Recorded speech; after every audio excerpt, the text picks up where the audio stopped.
परभणीमध्ये सध्या महत्त्वाची बातमी आपण सध्या परभणीमधून पाहतोय। अखंड हरिनाम सप्ताहाच्या प्रसादातून विषबाधा झाल्याची सध्या धक्कादायक अशी बातमी समोर येते। भगर खाल्ल्यानं सोन्ना गावातील आता 7 जणांना या संदर्भातली विषबाधा झालेली आहे।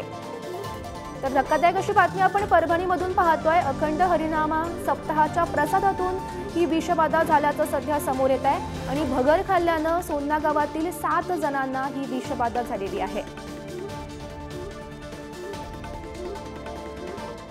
तर या संदर्भात माहिती देत आहेत आमचे प्रतिनिधी अक्षय मुंडे सध्या आपल्या सोबत आहेत।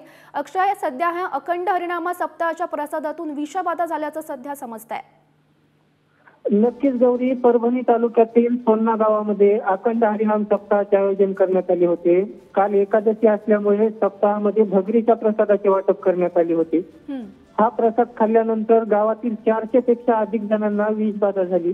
विषबाधा झाल्याने उलटी आणि जुलाब, चक्कर येण्याचे प्रकार होत असल्याने त्यांना रुग्णालयामध्ये दाखल करण्यात आले होते। परभणी येथील जिल्हा सामान्य रुग्णालयात दाखल होऊन गावातील काही नागरिकांनी उपचार घेतला। हा प्रकार लक्षात आल्यानंतर स्वतः परभणीचे जिल्हाधिकारी रघुनाथ गावडे, जिल्हा आरोग्य अधिकारी डॉक्टर राहुल गित्ते यांनी सोन्ना गाव गाठले आणि गावामध्येच नागरिकांवर उपचार सुरू केले।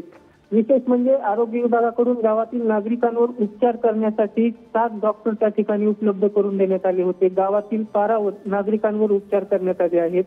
तर दुसरी घटना परभणीच्या पालम तालुक्यामध्ये घडली आहे। पालम शहरातील दुकानावरून भगरीची खरेदी करून घरी खाण्यासाठी घेऊन गेल्यानंतर वेगवेगळ्या ठिकाणच्या 7 जणांना विषबाधा झाली आहे।